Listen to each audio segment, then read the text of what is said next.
Anong kaguluhan to? Takang tanong ni Vienne nang siya ay makapasok sa loob ng kusina. Mabilis naman na tumakbo sa kanyang kaibigan na si Alyssa. My goodness daw, may mapopromote ngayong araw at chef pa. Saad ng babae. Si Vienne ay isa sa mga mahusay na chef sa mamahalin at kilalang hotel sa Maynila. 3 taon na siyang nagtatrabaho sa hotel at lahat ng kanyang niluluto ay nagugustuhan at binabalik-balikan ng mga customers. Sagot niya na parang hindi interesadong malaman kung sino ang mapopromote. Napaismid naman ang kaibigan. Hindi ka ba excited? Umiling si Vienne. Hindi. Ano naman gagawin ko kung malaman ko kung sino?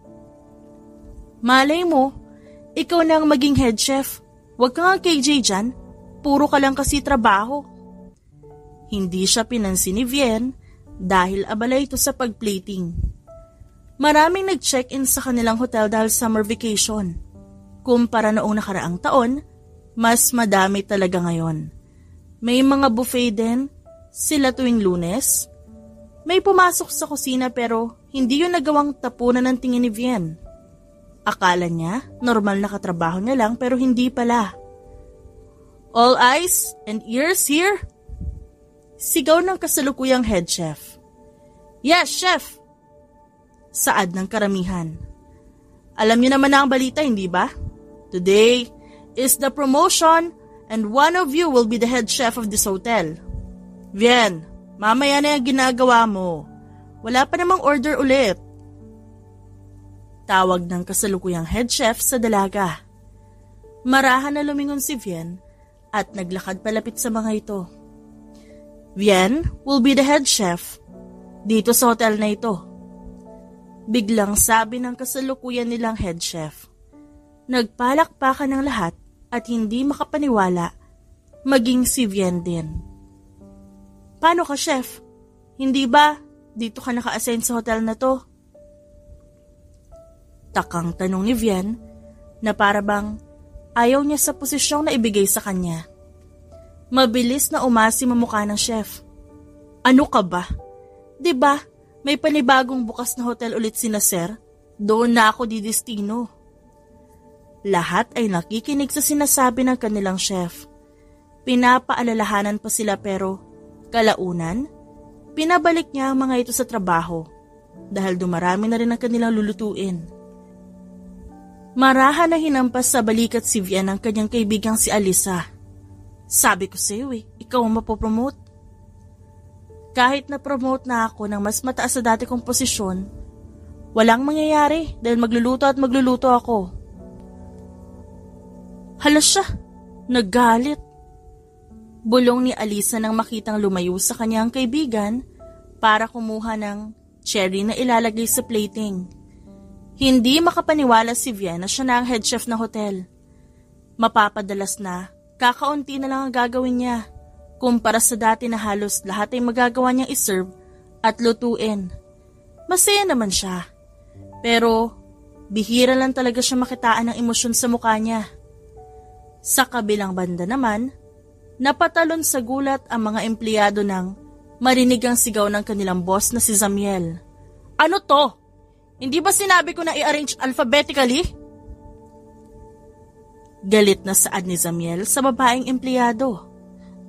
Nakalimutan ko po dahil hindi pa po ako tapos sa pinapagawa niya ng isang araw. Paliwanag naman ng babae. Napapikit na lang ang binata at maingay na napabuntong hininga. Get out! Sigaw niya dito. Mabilis na umalis doon ang babae. Sanay na ang mga empleyado niya sa kanya, pero talagang nakakatakot si Zamiel. Binansagan pa ito ng mga empleyado na dragon. Maya-maya pa, isang babae ang pumasok sa kanyang opisina, ang sekretarya. Sir, remind ko lang po, meron po kayong meeting mamayang 9 a.m. Nag-angat ng tingin si Zamiel sa sekretarya at nagtanong. Kanino? Kay Mr. Esperanza. About po sa magiging shares niya sa company. Okay, thank you. And could you give me a coffee? Tanong ng binata na muli nang abala sa mga papel na nasa kanyang lamesa. Yes, sir. Sagot naman ito sabay labas. Nang makalabas ng sekretarya, sumandal si Zamiel sa kanyang swivel chair. Hindi niya alam kung paano tatapusin ang mga trabaho at kung paano ang mga naiwan na gawain sa mga empleyado. Aksidenteng, napadako ang tingin niya sa isang picture frame. Napatigil si Zamiel nang makita yon. Dude! Sigaw ng kaibigan matapos pumasok sa loob ng kanyang opisina. Hindi siya nagawang batiin ng binata dahil nakatingin pa rin ito sa isang litrato. I saw her. Sabi ng kanyang kaibigan. Walang ano-ano, naagaw ng kaibigan ni Zamiel ang atensyon nito. Saan? Is she okay? Nag-aalalang tanong ni Zamiel. Tumango naman ang kaibigan. Hindi ka pa talaga nakaka-move on sa kanya? Yes. Simple at tapat na sagot ni Zamiel. Mag-move on ka na, okay na siya, she's fine and happy. Sabi ni Josh. For the wound left to heal properly, it will take days, or months, or even years. Bahagya pang pumiyok si Zamiel sa huling sinabi. Sa totoo, hindi pa talaga siya nakaka-move on sa huling naging girlfriend niya. Sa kabilang banda naman ay si Vienne na pagod na umuwi sa kanilang bahay. Ingay kaagad ang narinig niya mula sa labas. Nasisiguro niyang nandun na naman ang mga kaibigan ng kanyang magulang. Minsan lang ang mga magulang niyang mamalagi sa kanilang bahay. Kaya kung magpa-party ito, sobrang daming handa. Hi, Mom! Bati ni Vienne sa ina sabay halik sa pisngi. Hello, dear. You look tired. Are you okay? Nag-aalalang tanong ng ina habang sinusuri ang katawan ng anak. Tumango at ngumiti si Vienne. Gusto na niyang mahiga sa malambot na kama para makapagpahinga. Oh, wait. Nandito pala si Zach. Do you remember him? Tanong ng ina, kasabay ng paglapit ng isang maskuladong lalaki. No? Hindi siguradong sagot ni Vienne. Kaagad naman na napakunot ang noon ng dalaga matapos makita ang kakaibang ngisi ng ina sa kanya. Ano na naman kayang gagawin ni Mom? Tanong niya sa sarili. I want you to date him. He is a good guy. Mahinang napasinghal si Vienne matapos marinig ang sinabi ng kanyang ina. Sabi ko na nga ba? Mom, I'm sorry pero busy akong tao. Lalo pa ako magiging busy dahil na-promote ako. At hindi ako gagawa ng oras para sa lalaking hindi ko naman type. Palusot ni Vienne. At walang katakot-takot na sinabi yon sa ina. Pero kaagad naman umasim ang mukha ng ina at napanguso matapos marinig ang sinabi ng anak. Kahit twice lang? Hirit pa ng kanyang ina. Mariin na umiling si Vienne. Desidido na siya na ayaw niya talaga. Maingay na bumuntong hininga ang kanyang ina. Hindi yon pinansin ni Vienne at diretsong nagtungo sa kanyang kwarto. Likas sa kanyang pagiging prangka. At buong buo pa din ang pagiging dalagang Pilipina. Naglinis lang siya ng katawan at nanood ng movie sa kanyang TV na nasa kwarto. Natigilan lang siya sa panonood nang makitang tumatawag ang kaibigan. Vienne, hangout tayo? Maligayang sabi ni Alisa. Pagod ako, Alisa. Halata sa boses ni Vienne ang pagod. Ano ka ba? Doon sa pupuntahan natin makakapag-enjoy ka. San ba yan? BGC, huwag kang tatanggi. Walang nagawa si Vienne sa pagiging makulit ni Alisa. Katrabaho niya rin ang kaibigan. Nagpalit muli siya ng pang-alis na damit para makipagkita dito. Pagbaba niya, hinarang siya ni Zach. Napaangat naman ang kilay ni Vienne sa inasta nito. Saan ka pupunta? You need my company? Tanong nito sa dalaga. Hindi. Umalis ka dyan sa daraanan ko. Matapang at walang ganang sabi ni Vienne. Delikado sa labas, ihahatid kita. Napapikit sa inis ang babae. Ba't pa ang kulit mo? Kung ano man yung balak mo ay tigil mo na. Marahang tumawa si Zack. Gusto lang kita maging kaibigan. Isa pa may girlfriend ako. Sandaling natigilan si Vian sa sinabi ng lalaki. Pero hindi niya yun pinahalata. At basta na lang umalis sa harapan nito. Nang makarating siya sa lugar na sinandi Alyssa, mabilis niyang nakita ang kaibigan. Patakbong kumakaway si Alyssa kay Vian. Hi! Oh, ba't nakasimangot ka? Ngumiti ka nga.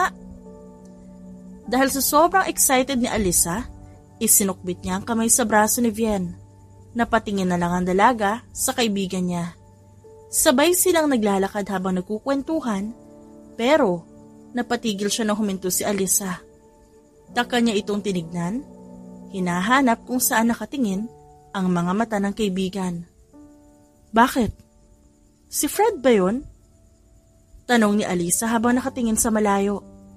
Nang makita ni Vian na ang tinutukoy ni Alyssa ay yung lalaking nakaitim na jacket, nagulat ito dahil may kasama itong babae.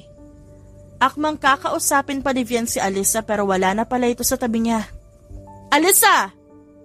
Sigaw nito sa kaibigan na ngayon ay inaaway ang nobyo na nakitang nagloloko. Walang iya ka? Akala ko pa naman mabuti kang tao. Sigaw ng kaibigan habang pinipilit na inilalayo niya si Alyssa sa nobyo. Alyssa, tama na yan. Huwag ka nang gumawa pa ng gulo. Saway ni Vian. Nang makontento si Alyssa sa pananakit na ginawa niya, kusa na siyang lumayo dito. Hinawakan ni Vian ang balikat ng kaibigan para alalayan. Ngayon, may panibagong rason tayo para mag-inom. Mangiyak-ngiyak na sabi ni Alyssa. Marahan na hinagod ni Vian ang likod ng kaibigan. Yan ang dahilan kaya ayaw niya magkaroon ng nobyo. Dahil nakikita niya kung paano masaktan si Alyssa. Tara na! Yaya nito sa kanya. Umiiyak na tumatawa ang kaibigan niya kaya wala siyang magawa kundi samahan to. Pagpasok sa bar, nakahanap kaagad sila ng table.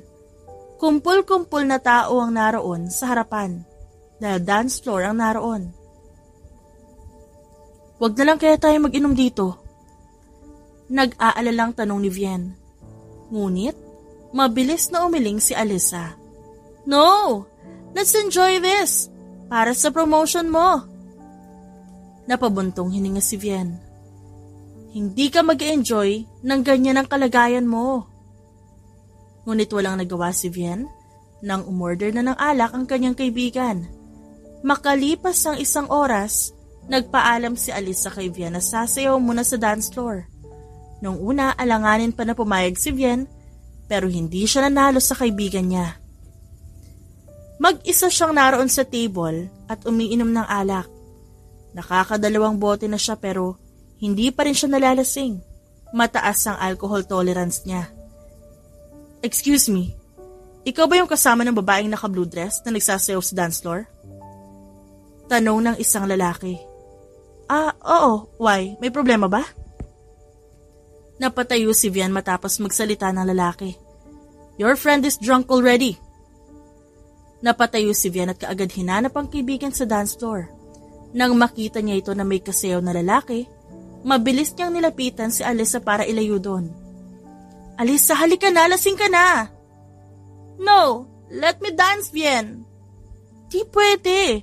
Kung kani-kanino ka na nakikipagsayaw. Ang KJ mo talaga, kahit kailan. Mag-boyfriend ka na kasi para maranasan mo ang ganitong pakiramdam.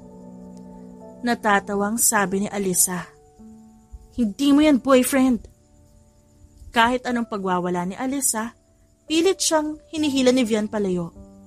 Kinabukasan, tinanghali ng gising si Vian, kaya dali-dali siyang kumilos para pumasok ng trabaho. Masakit pa ang kanyang ulo, kaya halos lahat ng masaging niya sa kanyang kwarto ay nahuhulog. Samantala si Zamiel naman ganun din. Tanghali na siya na makarating sa opisina. Where's the narrative report of the meeting yesterday? Tanong ni Zamiel sa sekretarya. Wala pa pong inaabot sa akin, sir. Sagot naman ito. Ano? Di ba dapat tapos na yan? Maaga pa noon natapos ang meeting. Napapapikit sa inis ang lalaki. May hangover pa siya dahil galing siyang bar kagabi. Nasa na ba yung pinapagawa ko niyan? Tila namomroblema ang sekretarya kung paano sasabihin kung nasa ng empleyado. Ano kasi, sir? Absent po siya. Ano? Ang lakas ng loob niyang umabsent. Habang di pa tapos yung pinapagawa ko sa kanya? Get out! Sigaw ng binata. Walang araw na hindi siya nasistress sa mga ginagawa ng kanyang empleyado. Samantala si Vian naman, patakbong pumasok sa hotel at dumiretso sa kitchen. Oh, ba't parang hinahabol ka? Tanong sa kanya ng katrabaho. Late na ako. Marami na bang order? Pasensya na ha. Hinihingal na sabi niya. Naku, oo, tamang-tama at nandito ka na. Si Alyssa absent dahil masakit ang ulo. Natatarantang sabi ng katrabaho habang nagpa-plating. Ako na magluluto. Suhestyon ni Vian at mabilis na inilagay sa locker ang kanyang bag at nagpalit ng uniforme. Sa sobrang dami ng orders sa kanila, halos ang iba na didelayed na ang deliver sa bawat room hotel. Vian, may tumatawag sa telepono. Sabi ng katrabaho. Saglit lang. Kaagad namang inabot ng dalaga ang telepono. Hello, good morning. May we know your concern? Magalang at mahinahon niyang tanong. About our breakfast? Halos 1 oras na kami naghihintay pero ang sabi kanina 5 minutes dadalhin na. Reklamo ng customer. We're sorry for the late delivery. Madami po talagang order ngayon. May we know your room number pati na rin po yung inyong order para may deliver namin agad? Grilled salmon and beef steak. Room 302. Pakibilisan na lang. Yes, sir. Thank you. Matapos ang tawag, kaagad na humarap si Vian sa mga kasamahan na parang bulati kung gumalaw. Guys, sino nakareceive sa inyo ng order ng room 302? Pakideliver na ang order please. Tawag niya sa kasamahan. Pero paano ito mga pagkain na kulang na lang ay toppings? Kabi-kabila ang tawag nila kay Vian dahil hindi na alam ang gagawin. Kahit si Vian naguguluhan na rin. Sandali siyang tumigil at huminga ng malalim. Guys, wag magpanik, okay? Hanggat wala tayong nare-receive na tawag ulit, i-prioritize sa mga VIP customers at yung mga naunang order. Nagkakaintindihan ba? Yes po, chef. Sagot ng mga ito. 2 oras ang nakalipas, unti-unting nakakatapos sila Vian sa mga orders na ihahatid nila sa bawat room number ang mga orders na walang nagre-reklamo. Lahat ng naunang order ay natapos na nila at niluluto na lang ang mga panibagong order. Buti na lang natapos na. Makakapagpahinga tayo kahit saglit. Sabi ng kasamahan nila Vian. Sa ngayon, habang wala pang order ulit, magpahinga muna kayo. Pero, wag aalis na ng bantay ang computer in case na may order, malalaman natin kaagad. Tumango at nag-thumbs up sa kanya ang mga kasamahan. Sa kabilang banda naman, natigilan si Zamiel nang makita sa di kalayuan sa kanyang kumpanya ang kanyang dating kasintahan. Nakatalikod dito sa kanya, pero kilalang kilala niya yon dahil hindi niya makakalimutan ng babae. Mabilis niya itong tinawag pero hindi siya narinig ng babae kaya nilapitin niya na lang ito. Clara, tawag niya dito. Mabilis na napalingon ng babae sa kung sinong tumawag sa kanya. At nang makitang si Zamiel yon, agad siyang nataranta tumingin sa paligid. Anong ginagawa mo dito? Baka mamaya makita ka ng boyfriend ko. Mariing tanong ng babae. Clara, let's talk. About what? Na-explain ko na sa'yo, diba, kung bakit hindi tayo pwede? Kaagad na kumunot ang noo ni Zamiel matapos marinig ang sinabi ng babae. Yun lang ba talagang rason? I'm sure there's a big reason why you broke up with me. Aniya, habang marahan na lumapit sa babae. Huwag kang lumapit sa akin. Baka makita tayo ng boyfriend ko. Saad nito habang umaatras. Why? Can't resist me? Bakit ang bilis mo makahanap ng bago? Habang ako wasak pa rin. Ayusin natin to, Claire. Umiling ang babae sa kanya at walang sabi na iniwan doon si Zamiel. Bagsak balikat na pinanood ni Zamiel ang paglayo ng dating kasintahan. Wala na siyang nagawa nang pinal na sinabi ng babae na hindi na sila pwede. Wala sa sariling, nagmaneho papunta sa sariling kondo si Zamiel. Tinawagan ng binata ang kaibigan. Pagdating ng kaibigan nito sa kanyang kondo, nagulat ito nang may mga nakalabas na alak. Ano to? Takang tanong ni Josh. Nakausap ko siya.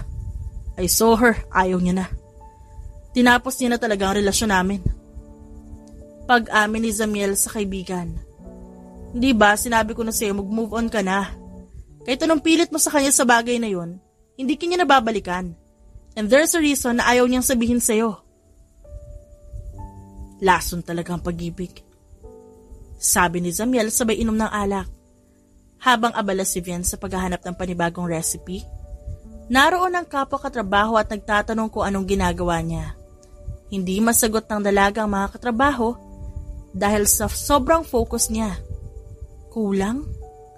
Mahina ang aniya. Napailing siya at may hinanap na kung ano sa kanilang kusina. Ano bang hinahanap mo, chef? Tanong sa kanya ng katrabaho. Yung vanilla scent, nasan? Pabalik na tanong ni Vian habang patuloy na hinahanap ang vanilla scent. Hala, yun yata yung tinapon ni Drea sa bin. Mabilis na napalingon sa babae si Vian. Ano? Sino ba may sabi sa inyo na pakialaman niyo ang isang cabinet na to? Napakamot na lang sa ulo ang kausap at hindi na muling nagsalita. Problemado tuloy si Vian kung paano niya tatapusin ang sinimulang recipe. Alam niyang hindi niya matutuloy ang pagbuo ng recipe dahil kulang ito sa pansahog. Maaga siyang nakauwi ng araw na yon dahil lahat ng order ay natapos nila. Kaya naisipan niyang sa bahay tapusin ang nasimulan na paggawa ng panibagong lutuin na ipepresent niya sa hotel nila. Mas lalo kasing nakilala ang hotel dahil sa isang lutuin na siya mismo ang gumawa ng mga ingredients. Yun ay ang zuppa fata di amore, na ang ibig sabihin, gawa sa pagmamahalang soup. Ano ba mga tipo mo sa lalaki para mahanapan kita ng boyfriend? Tanong ni Alisa ng isang araw, magkita sila. Type ko? Iba masyado eh.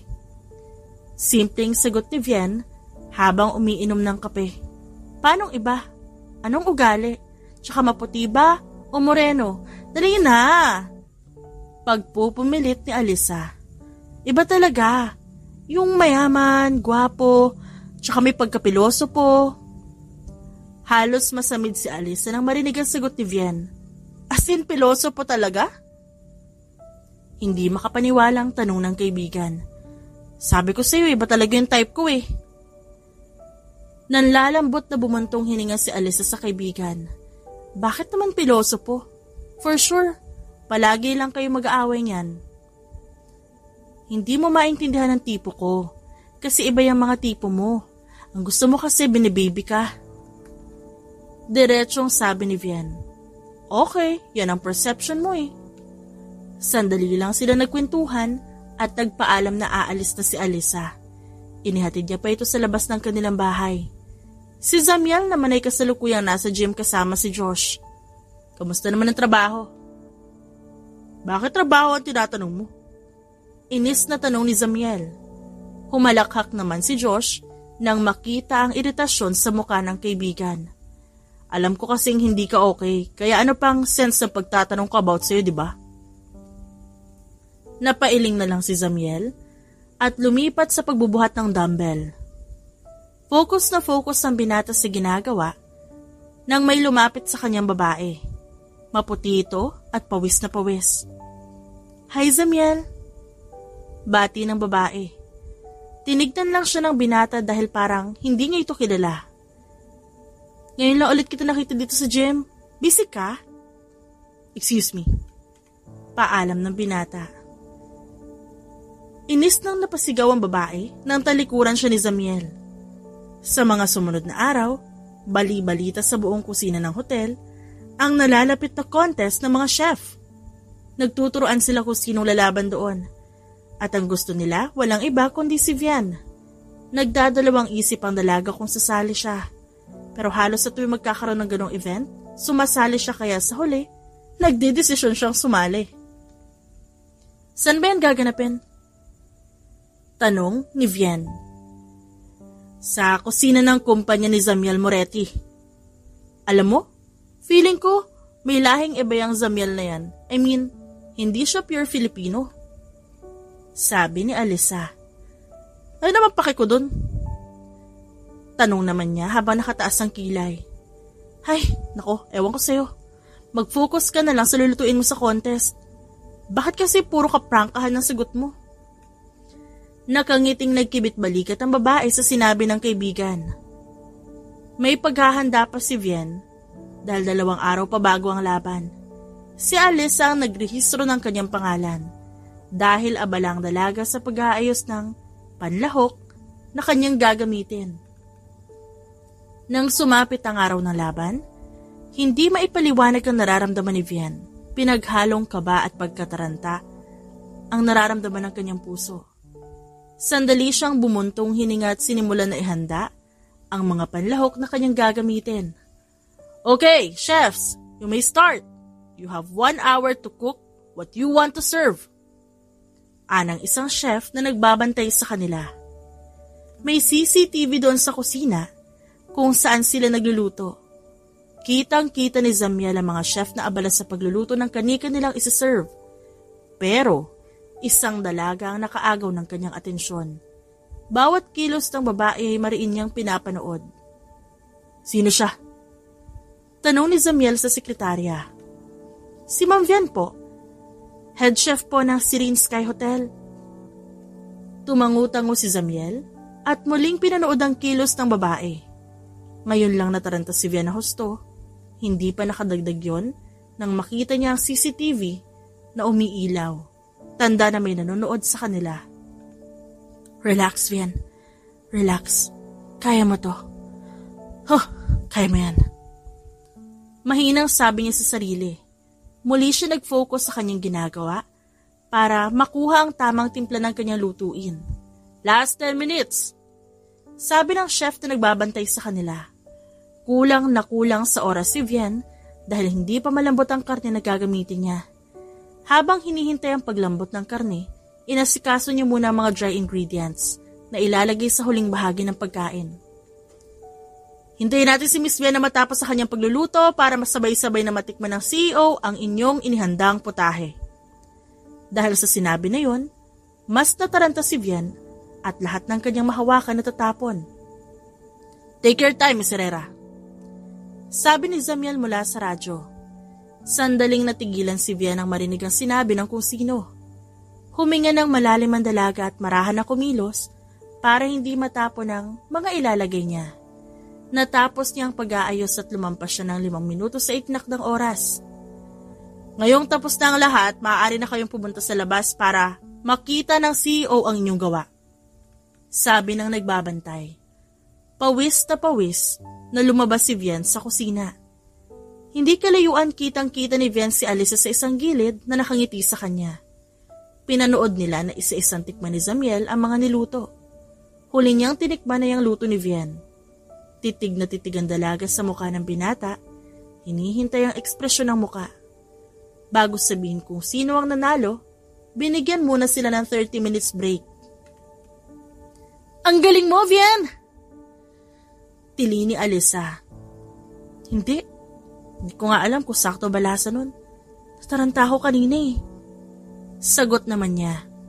Sure ako na magugustuhan nyo ng CEO. Hindi mo ba narinig sa radyo na sabi niya take your time daw? Natatawang umiling si Vian sa sinabi ng kaibigan. Tara na nga. Mabilis lang silang kumain at kalaunan muli silang bumalik doon sa loob para marinig ang resulta.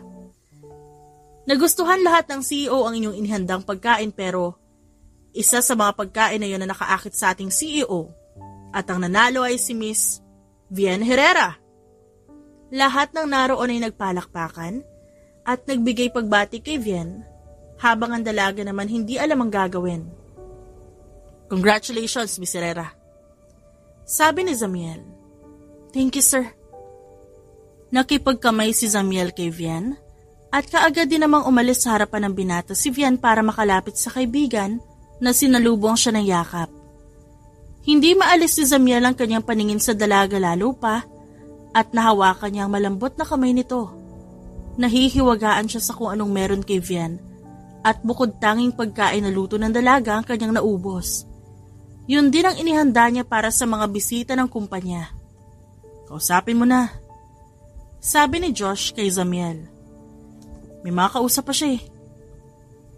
"Hindi yan mauubusan ng kausap dahil panalo siya. Paniguradong dudumugin niya ng mga tao ngayon." Sulsul ni Josh. Tumawa naman si Josh nang makita ang itsura ng kaibigan. Nagsimula nang maglakad palapit si Zamiel papunta kay Vian. "Congratulations again, Miss Herrera." Bati muli ni Zamiel. Hindi naman alam ng dalaga kung paano niya kakausapin ang binata. Sobrang bilis ng tibok ng puso ni Vian nang makita ang mukha ni Zamiel. Bagay na noon lang niya naramdaman. "Salamat ulit. Hindi ito ang kauna-unahang sumali ako sa ganitong laban pero kinakabahan pa rin ako," sabi ni Vian. "I didn't ask." Pilosopong sagot ni Zamiel. Sandaling natigilan si Vian sa sinabi ng binata. Pero sa halip na magalit, ngumingiti pa ang dalaga. "May gagawin ka ba after this event?" Tanong ni Zamiel na parang normal na silang magkaibigan. Nag-aalangan namang sumagot si Vian dahil hindi siya sigurado kung siya bang tinatanong ng binata. "Ako ba?" "Ikaw lang naman ang kausap ko, di ba? So basically it's you." "Wala naman. Kasama ko yung kaibigan ko. Before I forgot, ano nga palang pangalan mo para alam ko itatawag ko sa'yo?" Ngumiti sa kanya ang binata. "I'm Zamiel. Pwede ka bang maimbitahan mag-lunch?" Nahugot ni Vian ang kanyang paghinga nang marinig ang tanong nito. Yeah." Yun lang ang naging sagot niya. Ang kanyang dibdib ay nagwawala dahil sa gwapong mukha ni Zamiel. "Okay, let's adjust it kasi may gagawin pa ako but let's meet here too in the afternoon this day," sabi ni Zamiel at umalis na. Ang laki ng ngiti ni Vian habang pinapanood ang paglayo ni Zamiel. Sakto naman na dumating ang kaibigan niya. "Sino yun? Yun ba yung CEO?" "Oo, gwapo siya. At piloso po. Hindi mo nakita kung paano niya ako kausapin." Hindi pa rin nawawala ang ngiti sa labi ni Vian. "In love ka na sa kanya?" "Di ko alam. Siguro hinahangaan ko pa lang siya. Ng konti. Sabagay, bago ka pa lang sa ganyan na pakiramdam. Sumama ka sa akin mamaya ha. Niyaya niya kasi ako na sabay kami mag-lunch." Nanlaki ang mga mata ni Alyssa at pinaghahampas sa braso si Vian. "Baka ito na yun, Vian. Mawawala na ang epekto ng ritual sa'yo." "Ano pang ritual ang sinasabi mo dyan? Kakain lang tayo." "Epekto ng ritual? Ibig sabihin magkaka-boyfriend ka na?" Baliw, para kang sira. Pagdating naman sa opisina ni Zamiel, nakita niya kaagad doon ang kaibigan na nakangisi. "Kumusta ang pakikipag-usap?" Biro ni Josh sa kanya. Ang ganda niya. I couldn't believe na pumayag siyang mag-lunch kami together. Actually, late lunch but at least pumayag siya. "Kailan yan?" "Mamaya, 2 p.m. May kasama siya, kaibigan niyang babae." Nakita ni Zamiel ang bahagyang pag-ayos ng upo ng kanyang kaibigan. Mukhang interesado ito. "Sumama ka," sabi ni Zamiel. 1 oras ang lumipas at sa simpleng restaurant lang sila kumain. Lahat ng inihatid na pagkain sa kanila alam na alam ni Vian. "Bakit halos lahat ng pagkain alam mo?" "Hindi kami matatawag na chef kung limitadong pagkain lang alam namin, di ba?" Pabalik niyang tanong. Tumango sa kanyang binata bago muling nagpatuloy sa pagkain. Ang dalawang kasama nila ang siyang nag-uusap. Makalipas ang ilang sandali, tapos na sila sa pagkain kaya inihatid na sila ni Zamiel sa hotel na kanilang pinapasukan. Kasabay noon, nagkaroon bigla ng meeting sa kumpanya ni Zamiel. Nandito na ang reyna ng kusina! Sigaw ng ibang chef nang dumating si Vian. Ano ba kayo? Nahihiyang suway ni Vian. May inihanda kaming party for you! Hindi alam ni Vian kung maniniwala ba siya sa sinasabi ng mga ito. Pero nang dumating ang gabi, sabay-sabay silang nagpunta sa isang bar na ikinagulat ni Vian. Akala ng babae, katulad lang din ng restaurant ang inihanda para sa kanya. Akmang aatras pa siya nang biglang hilahin siya papasok sa loob ng bar. Hindi ganito ang inaakala kong party. Pabirong saad niya. Ano ba sinabi namin sa'yo? Party, di ba? Ano ba ginagawa sa bar? Nagpa-party. Napabuntong hininga na lamang siya pati ang kasamahan niya. Ngunit nagpatuloy na rin sila sa pag-order ng alak at nagsimulang mag-inuman. Nang lumalim ang gabi, mas lalong napapadami ang inom ni Vian ng alak. Malaki ang tiwala niya sa sarili na hindi siya agad malalasing. Nagbayad pa sila sa isang hotel kung saan doon sila tutuloy pagkatapos ng party. Alessa! Tawag ni Vian nang siya'y makapasok sa isang hotel room na pagmamay-ari ng kanyang kaibigan. Saan na ba yun? Tanong muli ng dalaga habang papunta sa may CR. Naalimpungatan naman si Zamiel na medyo nakainom sa ingay na nagmumula sa labas ng kanyang kwarto. Sa halip na tignan pa yon, muling bumalik sa pagtulog ang binata pero nagulat na lang siya nang biglang may magbukas ng kanyang silid. Alessa, nandito ka lang pala, kanina pa kita hinahanap eh. Lasing na sabi ni Vian. Kahit masakit ang ulo, pilit na inaaninag ni Zamiel kung sino ang babae. I'm not your friend, Miss Herrera. Oh shit, paano ka nakapasok sa hotel room ko? Then who are you? Tanong ni Vian habang pumipikit-pikit na. Akmang aalis sa pagkakahiga ang binata, nang mabilis siyang halikan ni Vian. Hindi naman sinasadya yon. Talagang tumama lang ang labi nito sa labi niya. Akmang ititigil yun ni Zamiel, pero natigilan siya nang maramdaman ang paggalaw ng labi ng babae sa kanyang labi. Lasang alak ang halik ng dalaga. Sa sobrang lasing ni Vian, nawala na siya ng kontrol sa sarili niya. Dahil sa alak at init ng pakiramdam, nadala si Zamiel. Ang mainit na halikan ng dalawa, mas lumalim pa, dahilan para lumampas sila sa limitasyon na meron sila. At ng gabing yon, may nangyaring pagdiniig sa pagitan nilang dalawa. Kaya naman kinaumagahan, gulat na gulat si Vian nang makita na bagong bihis si Zamiel. Anong ginagawa mo dito, Zamiel? Kinakabahang tanong ng babae. Di ba dapat ako magtanong yan? Seryosong sabi ng binata. Alam ng binata na may nangyari sa kanila nung gabing yon at hindi siya nagsisisi. Mas natuwa pa siya nang malamang si Vian yon. Room ito ng kaibigan ko. Really? Nasaan kung gano'n ang kaibigan mo? Tanong ni Zamiel habang nakatingin kay Vian na nakaupo sa kama habang taklob ng puting kumot ang katawan. Napapikit na lang sa kahihiyan ng dalaga. Are you using pills? Biglang tanong ni Zamiel. Nagulat naman ang babae at sinagot ang tanong. Hindi. Wala akong ginagamit na kahit anong pills. Daming sinabi. Mabuti naman. Kahit may gusto pang sabihin si Vian, mas pinili niya na lang na manahimik at panoorin ang bawat kilos ng binata. Ilak mo na lang tong pinto, papasok na ako sa trabaho ko. Pagpapaalam ni Zamiel. Tumango naman si Vian. Nang masiguro niyang nakaalis na ang binata, dahan-dahan siyang umalis sa kama, dala ang puting kumot. Kinuha niya rin ang mga damit niyang nagkalat doon at dumiretso sa CR para maglinis ng katawan. May nangyari sa amin? Wala naman sigurong mabubuo. First time lang to. Hindi siya pumasok sa trabaho ng araw na yon. Dumiretso siya sa bahay nila. Kasalukuyang nag-aalmusal ang kanyang buong pamilya. Siya lang ang wala doon sa lamesa.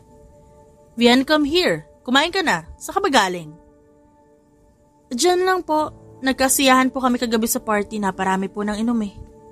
Yeah, we heard you won. Congratulations.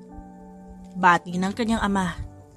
Nagpasalamat siya dito at umupo sa bakanting upuan na katabi ng kanyang ina.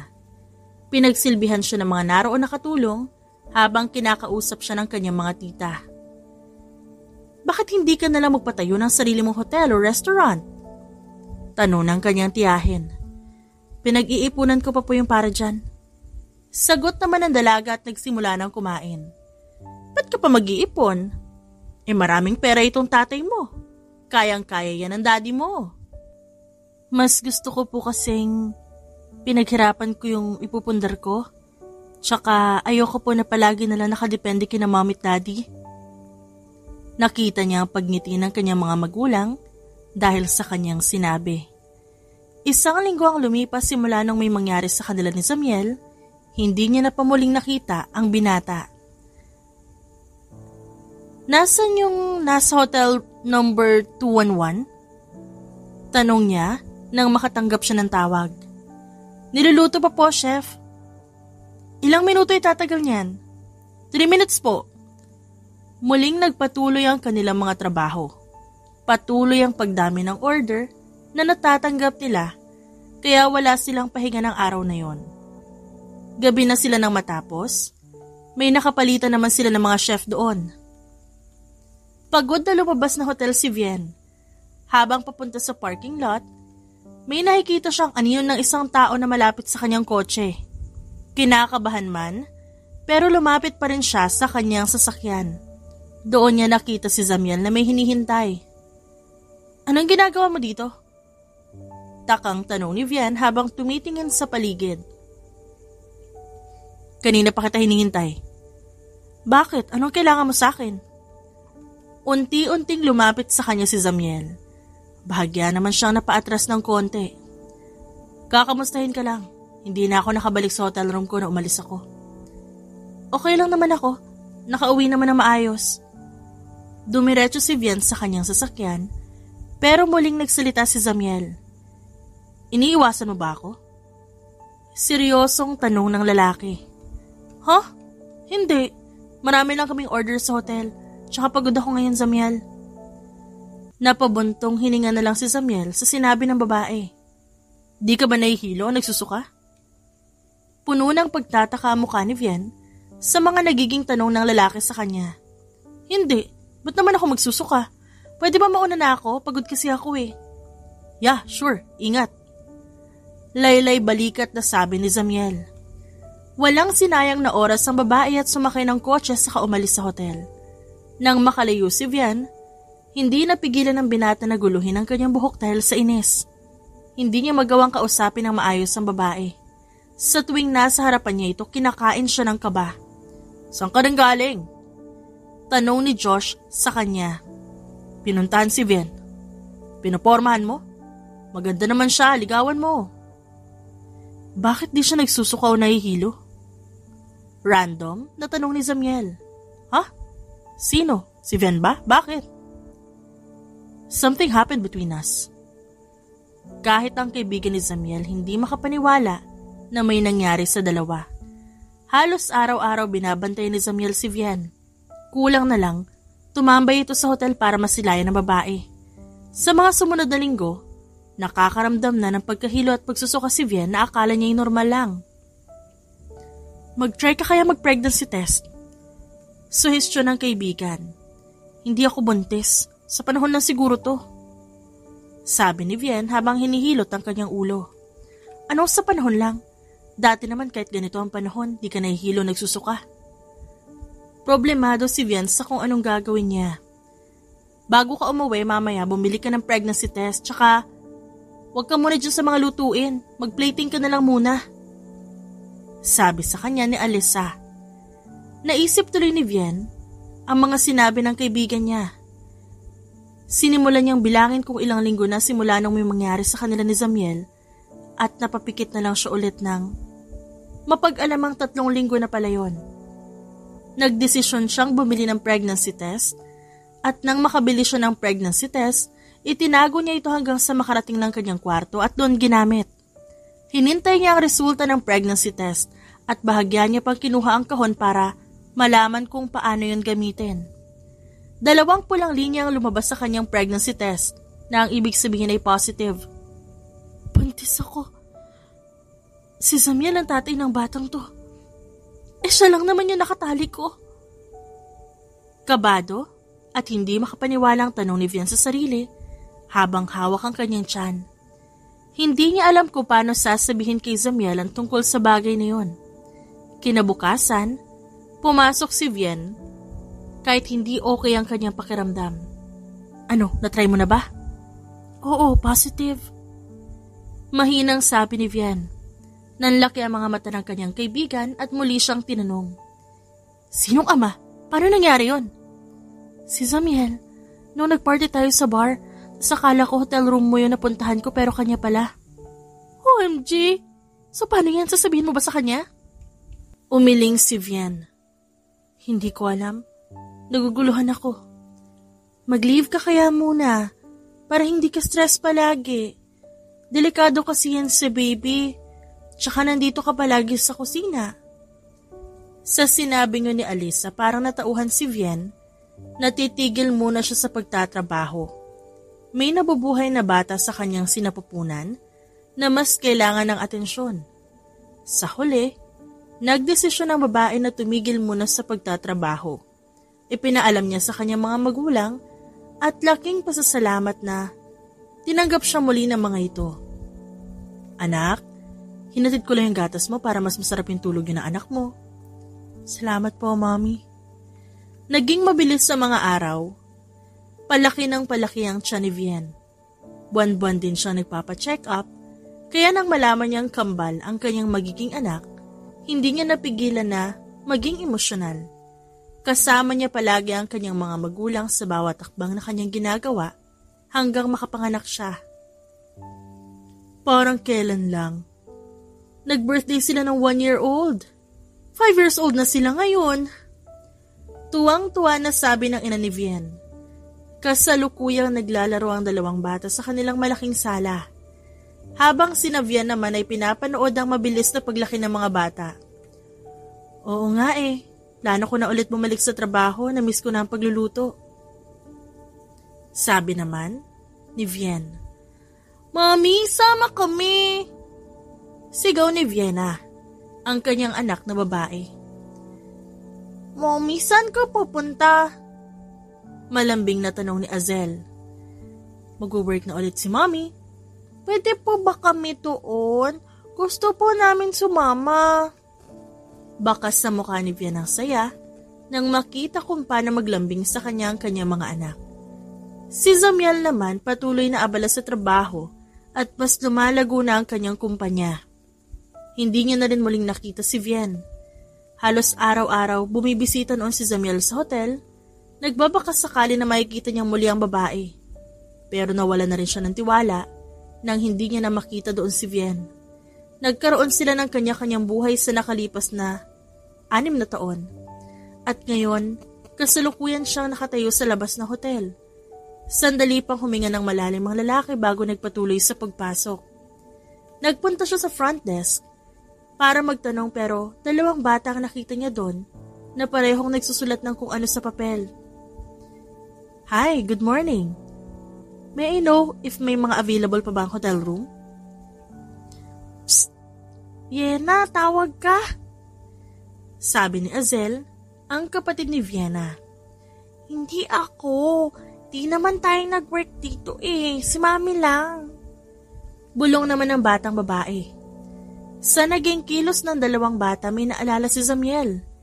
Hindi niya makita ang mukha ng 2 bata dahil nakayuko ang mga ito habang nagsusulat. Hello sir, good morning.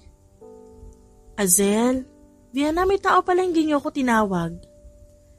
Natigilan si Zamiel dahil narinig dito ang pangalan ng 2 bata na halos katunog ng pangalan nila ni Vian.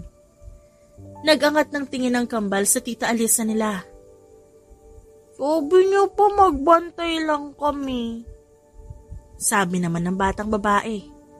Natatawang bumuntong hininga si Alisa at humarap kay Zamiel. Ang room ba na dati kong tinuluyan still available pa? Tanong ni Zamiel. Yes sir, kukunin niyo po ba ulit?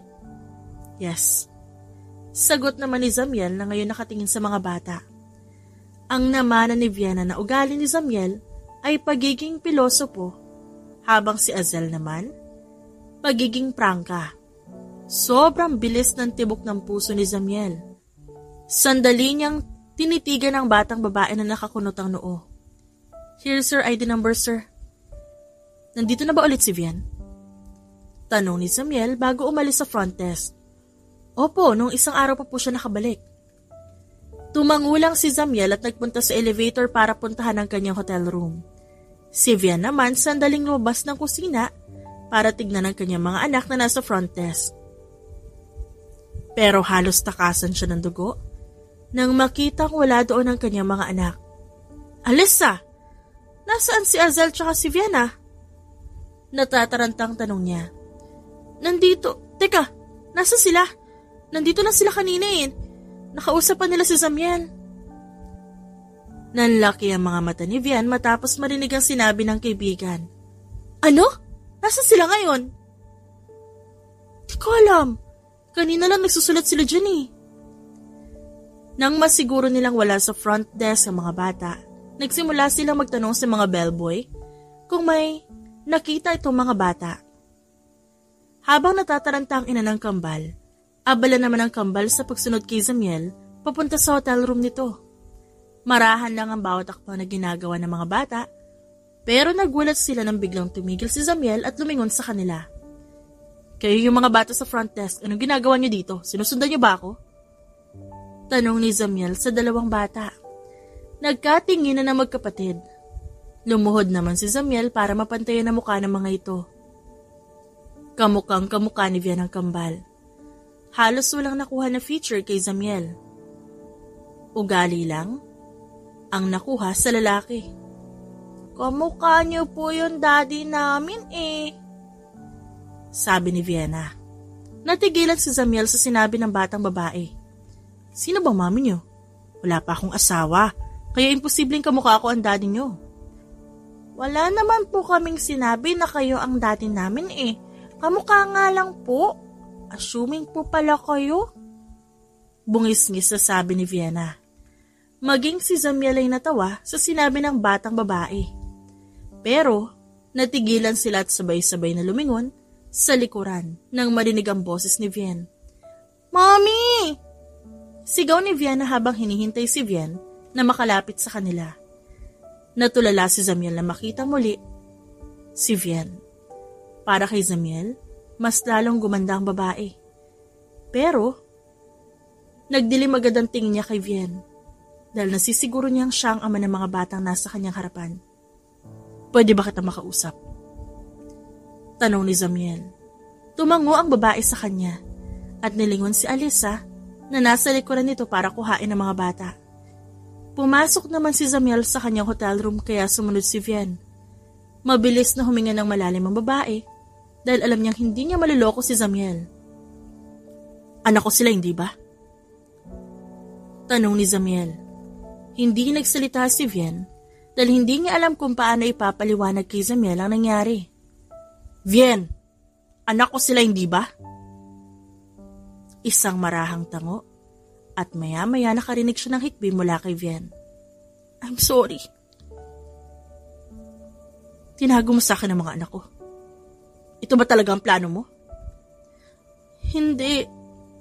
Hindi ko naman yun naisip eh. Kung ganon, ba't di mo sinabi sa akin? E di sana nalaman kong buntis ka. Natatakot ka bang hindi ko panagutan ng mga bata? Di ko kasi alam kung paano sasabihin sa'yo eh. Na baka hindi ka maniwala na nagbunga yung isang gabing yun. Tsaka wala naman tayo nararamdaman para sa isa't isa eh. Kaya imposible na matanggap mo. Huminga ng malalim si Zamiel. Pilit kinakalma ang sarili. Yah, hindi mo nga pala alam na may nararamdaman ako sa'yo noon hanggang ngayon. I like you way back then. Pagtatapat ni Zamiel sa nararamdaman niya. Patuloy lang sa pag-iyak si Vian habang iniintindi ang mga sinasabi ni Zamiel. I'm sorry kung ganyan yung nagawa ko. Kung gusto mo sila makasama, hindi naman kita pipigilan eh. Pwede mo sila hiramin twice a week. Twice? I want to give them a complete family. Yes, pumapasok sila every Monday, Wednesday, Friday. About sa complete family, okay na siguro na maging co-parent na lang tayo. Suhestyon ni Vian, na nanginginig pa rin ang boses. No, niligawan kita. Pakakasalan kita at maninirahan tayo sa iisang bubong, sa poder ko. Mariin na sabi ni Zamiel, na para pang walang magagawa si Vian sa desisyon niya. Tumango na lang si Vian sa kanya. Sandali siyang huminga ng malalim at muling nagsalita. Ipakikilala kita sa kanila. Gawin mo ang gusto mong gawin kasama sila. Para sa kanila, sobrang bigat sa pakiramdam ng araw na yon. Sa mga araw na lumipas palaging naroon sa hotel si Zamiel, halos hindi na siya pumupunta sa kanyang kumpanya para magtrabaho. Katulad nila, bumuhos din ang pag-iyak ang kambal nang malaman na si Zamiel ang kanilang ama. Kumpleto na po tayo?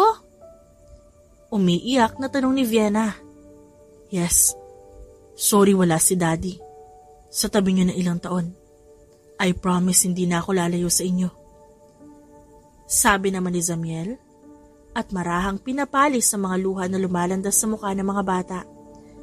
May daddy na tayo, Vienna! Umiiyak na sabi ni Azel. Nang araw na yon, umalis ng bahay nila Vian si Zamiel. Ayaw pa siyang paalisin ng mga bata. Dahil noon lang muli nakasama ang kanilang ama, pero nangako si Zamiel na babawi ito sa mga anak at nagplano na pupunta ng time zone para makapag-enjoy ang mga bata. Azel, pakilagay ng phone ni Mommy sa bag. Utos ni Vian sa anak na lalaki. Wait, I need to pee. Paalam ni Zamiel. Handa na sila para umalis papuntang time zone, sa mall. Gusto pa ni Zamiel na sumama si Vian, pero tumanggi ang babae dahil kailangan siya sa hotel. Let's go?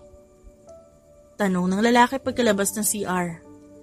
Habang nakasakay ng kotse ni Zamiel, boses lang ng kambal ang tanging nangingibabaw.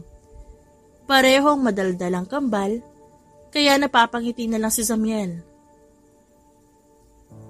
Nakarating sila sa hotel at kinailangan na magpaalam ni Vian sa mga bata. Para bang okay lang sa kanila na malayo saglit sa ina dahil tuwang-tuwa pa ang mga ito nang makaalis si Vian.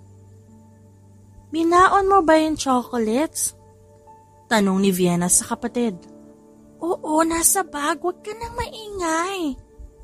Sagot naman ni Azel at nagawa pang sumenyas na tumahimik. Napakunot ang roon ni Zamiel habang pinapanood ang dalawang bata mula sa salamin. Si Mommy kasi super strict. Yan tuloy nagtatago tayo ng food sa kanya. Nakangusong sabi ni Vienna. Hindi na naiwasan ni Zamiel na sumingit sa usapan ng kambal. Hey babies, anong problema? Strict si Mommy saan? Malambing na tanong niya. Huwag mong sasabihin, isusumbong niya tayo kay Mommy. Bulong ni Vienna. No, hindi ko kayo isusumbong. Come on, sabihin niyo na kay Daddy ano yon. May pagdududa pa sa mukha ng dalawang bata bago magsabi. Mariin na nakikinig si Zamiel sa hinaing ng dalawang bata habang nagmamaneho. I understand, Mommy. Too much chocolate can destroy your teeth. Daddy, will you marry Mommy? Tanong ni Azel sa ama. Ngumiti naman si Zamiel at sinagot ang tanong ng anak. Yes, pero I'm not sure if Mommy will say yes to it. Since she will. Kami na po bahala ni Vienna about that, Daddy. Walang kaduda-duda sa tawa ng batang lalaki. Nang makarating sila sa mall, nagtungo agad sila ng time zone. Kaagad na bumili na maraming token si Zamiel para sa dalawang bata. Mariing nakatingin si Zamiel sa mga anak na iniingatan sa maraming tao. Halos lahat ng palaruan, Pinuntahan nila para mas mag-enjoy ang mga bata. Sa kabilang banda naman, si Vienna namomroblema kung paano niya tatawagan ng kaibigan dahil ibang cellphone ang napunta sa kanya. Ba't pa kasi cellphone ni Zamil ang narito sa bag ko? Inis na tanong ni Vien sa sarili. Sandali siyang natigilan ng naalala na si Azel ang pinaglagay nito sa cellphone sa bag. Mabilis niyang i-denial sa cellphone ni Zamil ang kanyang numero para malaman na nagkapalit sila ng phone. Wala pang 1 minuto, kaagad sinagot ng lalaki ang tawag. Hello? Taka at halos walang ideya na sabi ni Zamiel mula sa cellphone. Zamiel, yung cellphone ko. Ano nangyari? You lost your phone? Hindi. Hindi mo ba napansin nagkapalit tayo? Nagkaroon ng sandaling katahimikan sa dalawa. Mabilis inilayo ni Zamiel ang cellphone sa kanyang tenga upang kumpirmahin ang sinabi ng babae. Napangisi na lang ito na makitang totoo ngang nagkapalit sila. Pwede mo ba yan ihatid dito sa hotel? Nariyan kasi ang contacts ko sa ibang client na madalas magpabook eh. I can't. Ang kambal nag-enjoy na dito. Napabuntong hininga na lang si Vien at tinanggap na lang niya na cellphone ni Zamil ang gagamitin niya buong maghapon. Pagdating sa bahay, naupo ka agad sa sofa si Vien sa sobrang pagod. Nakapikit ito at hinayaan ang sarili na magpahinga ng konti bago umakyat sa kwarto. Wala pang ilang minuto, narinig niya na ang boses ng mga bata. Mommy! Sigaw ni Vienna. Tanging naging sagot ni Vien habang nakapikit pa rin. Wear this!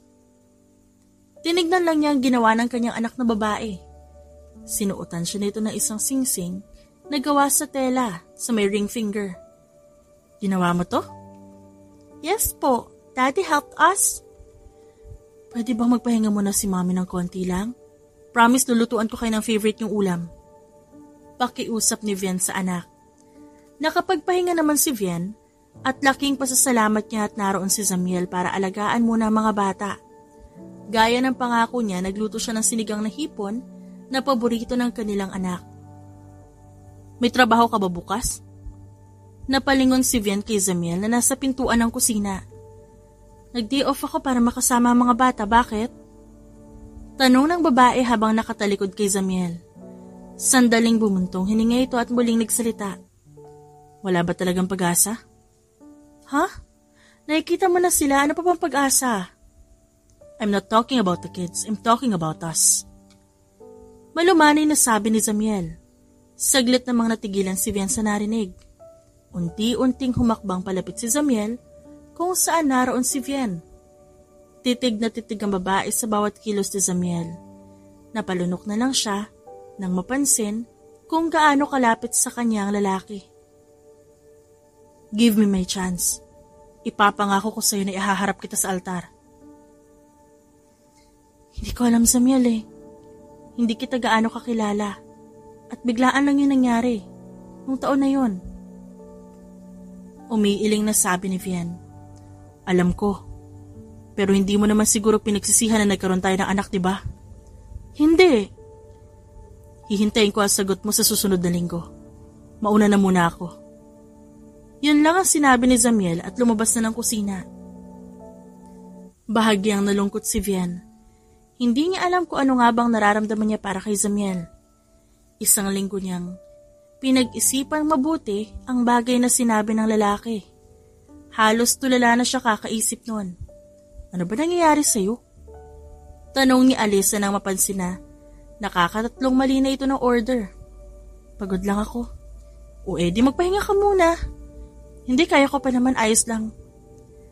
Hindi na natapos ni Vien ang shift niya dahil sa pagod. Kaya nagpasya siyang umuwi na lang muna at magpahinga. Pero halos hindi niya alam ang gagawin nang hilahin siya ng kanyang mga anak papunta sa garden nila. Mommy, come on! Saglit lang mga anak, ano ba meron? Tumawa lang ang dalawang bata. Nang makita ni Vien ang kung ano sa garden nila, hindi niya na nagawang umatras. Naroon si Zamiel, formal na nakabihis at may hawak-hawak na bulaklak. Go, Mommy! Sabi ni Vienna sabay tulak sa ina papunta sa ama. Nakangiti naman na sinundo ni Zamiel ang babae. Ano to? Plano ng anak natin to, tinutulungan ko lang sila. Hindi ako naniniwala. Akala ko ba isang linggo mahigit ang ibibigay mong palugit sa akin para makapag-isip? Narealize ko ang tagal pala. Baka kapag hinintay ko pa yun, maunahan ako. Tumawa ang babae sa sinabi ni Zamiel. Anong maunahang pinagsasabi mo? Mommy, sit na po kayo. Here po, cupcakes. Sabi ni Azel. At maingat inilagay ang cupcake sa ibabaw ng lamesa. Kids, what is this? Daddy will say something po. Mabilis naman na lumingon si Vian kay Zamiel. Ano yun? Ilang taon nang lumipas. Yes, we didn't know each other way back then, but hinanap kita nun. Akala ko, mahanap kita pero hindi. Di ko alam kung saan ka nagpunta. I was losing my hope not until these two kids welcomed me in the hotel.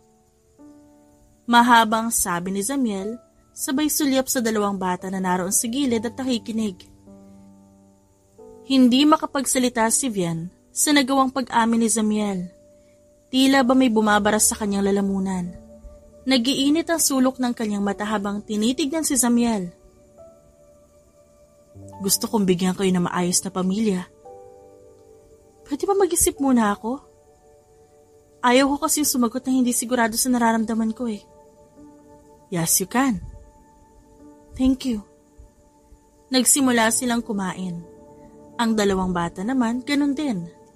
Pero, nakatingin lang sila sa kanilang magulang. Habang si Zamiel naman halos hindi maalis ng tingin kay Vian. Hindi makakuha ng tiyempo si Zamiel para mag-propose sa babae.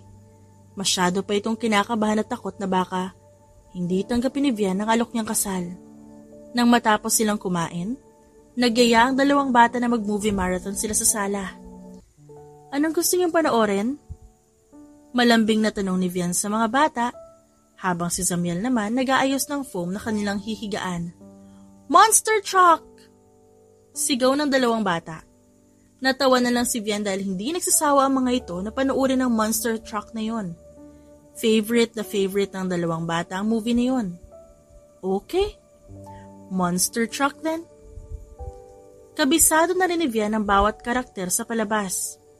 Wala pa sa kalahati ang kanilang pinapanood na papahikab na siya. Inaanto ka na? Tanong ni Zamiel. Ha? Hindi, okay lang. Sabi ni Vian at pilit na ginigising ang sarili. It's okay. Pwede naman na bukas na ulit manood since may pasok sila bukas. Oh, yeah. Munti ko na makalimutan na may pasok nga pala sila. Bahagyang tumayo si Vian para kunin ang atensyon ng dalawang bata. Baby, it's time to sleep na. May pasok pa kayo bukas. Let's finish this na po. Di pwede, late na oh. Tomorrow, pwede nyo ituloy ito after class. But can we have a request? Tabi-tabi po tayo matulog. Ano bang tinuro ko sa inyo? Dapat matuto kayo matulog sa kwarto nyo. Pero, Mommy... Kids, Mommy and I will make another baby kaya hindi pwede. Mabilis na hinampas ni Vian si Zamiel sa braso dahil sa sinabi nito. Okay, tara na Viana! Kaagad naging masigla ang dalawang bata matapos marinig ang sinabi ng kanilang ama. Pinanood ni Vian at Zamiel ang dalawang bata nang makapasok ang mga ito sa kanilang silid. Uuwi na ako. Paalam ni Zamiel. Malapit na ito sa pintuan nang bigla siyang tawagin ni Vian. Zamiel, tungkol dun sa... Sandaling huminga ng malalim si Vian bago tumango at nagsalita. Gusto ko mabigyan ng kumpletong pamilya ang mga bata. Binibigyan na kita ng pagkakataon. Bahagyang natigilan si Zamiel sa kanyang narinig. Totoo ba? Oo. Wala na rin naman siguro rason para magkailangan tayo. May karapatan kang pangitiin ako. Dalhin sa lugar na kung saan mo gustong magpahinga basta kasama natin ang kambal. Hindi napigilan ng lalaki na yakapin si Vian ng mahigpit at paulit-ulit na sinabi ang salitang salamat. Si Zamiel naman, halos hindi alam ang gagawin. Nang makauwi ito sa kanyang bahay, agad itong nag-search ng mga idea na pwedeng gawin nila kasama ang kambal. Zamiel, kailan ka ba pupunta dito sa kumpanya? Grabe, kahit hindi ko trabaho, ginagawa ko. Sigaw ni Josh mula sa cellphone. Just give me time, okay? Gusto ko lang makasama ang pamilya ko. Damn you! Anong pamilya? May anak ka lang kay Vien, pero hindi mo siya asawa. Tumawa si Zamiel. Binigyan niya na ako ng chance. Kaya sa ngayon, ikaw mo nang bahala sa kumpanya. Babalik ako dyan kapag ikakasal na kami ni Vien. Wow ha! Grabe! Hindi niya na pinatapos ang sasabihin ni Josh nang pinatay niya ang tawag. Agad siyang umayos nang marinig ang pagbukas ng gate ng bahay nila ni Vien. Mas lalo niyang nakita ang magandang hubog ng katawan nito dahil sa suot nitong sleeveless na dress. Kung iba-iba ang makakita sa kanya, aakalain na wala pa itong anak. Hoy, ba't natutulala ka na dyan? Natatawang tanong ni Vien kay Zamiel. Wala. Nakakapatulala yung kagandahan mo. Anang lalaki at marahang hinaplos ang labi ng babae. Nagulat naman si Vien sa ginawa ni Zamiel. Saan ba yung next trip?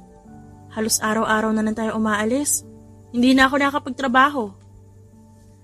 Alam kong masyadong mayabang to sasabihin ko pero kaya ko kayong buhayin. Huwag ka na magtrabaho. Ayoko nga. Gusto ko may ginagawa ko palagi. Meron ka namang ginagawa palagi eh. Alagaan sila Azel at Vienna at pagsilbihan ako. Nanlaki ang mga mata ni Vien sa huling sinabi ni Zamiel.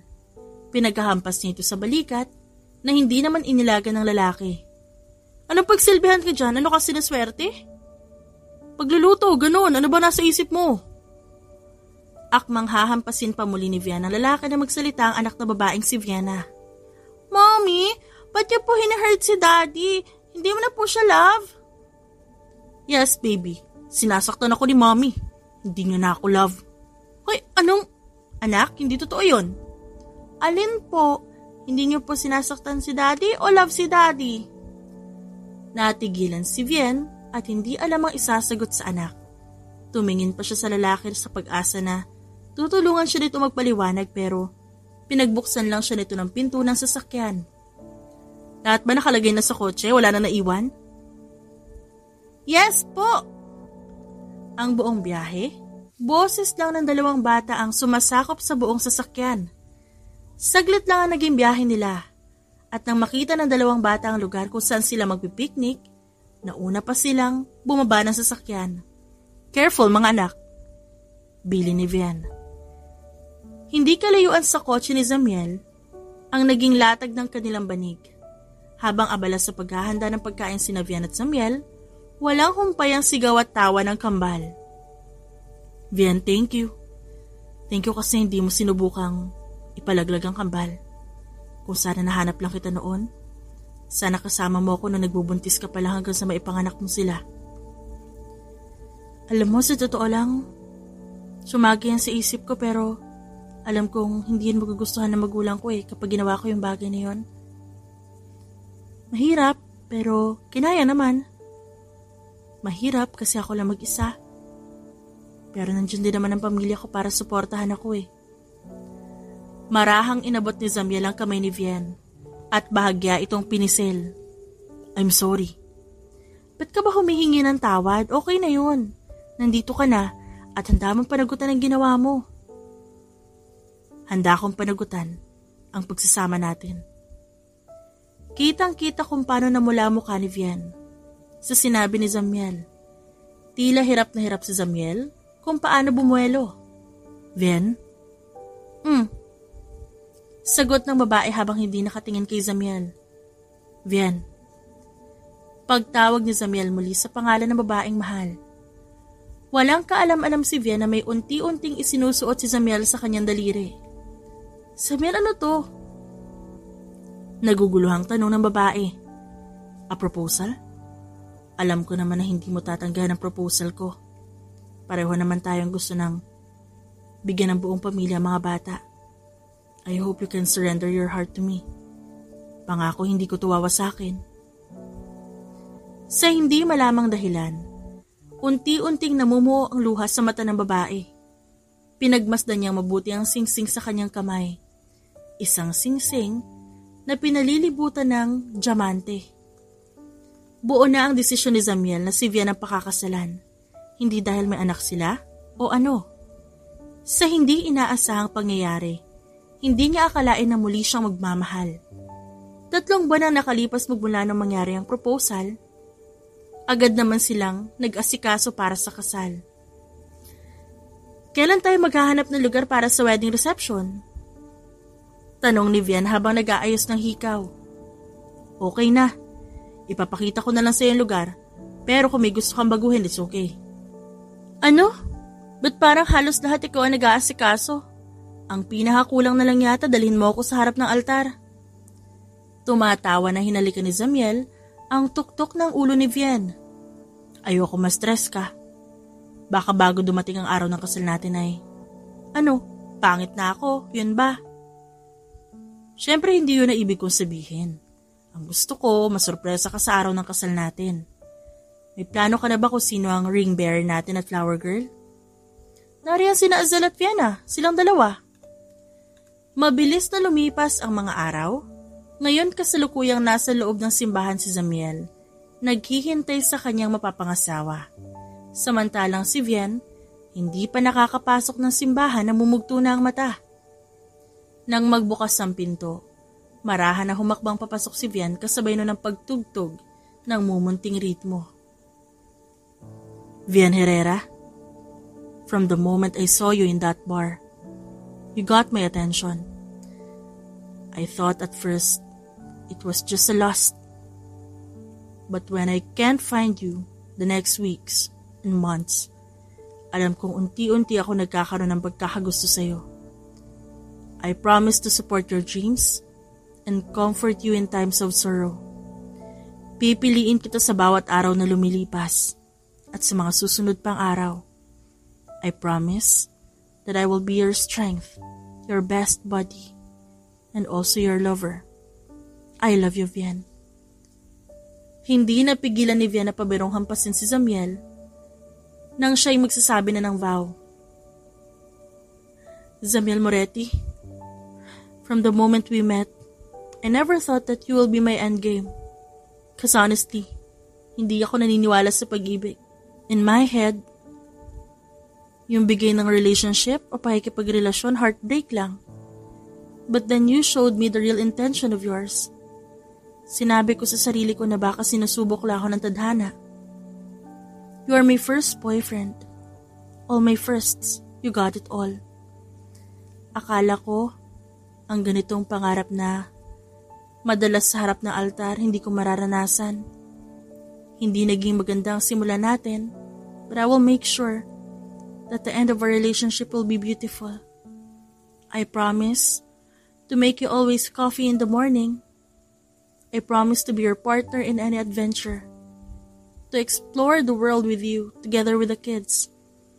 I will cherish every single moments we have as we grow as family. I love you, my Zamiel. You may now kiss the bride. Anang pari.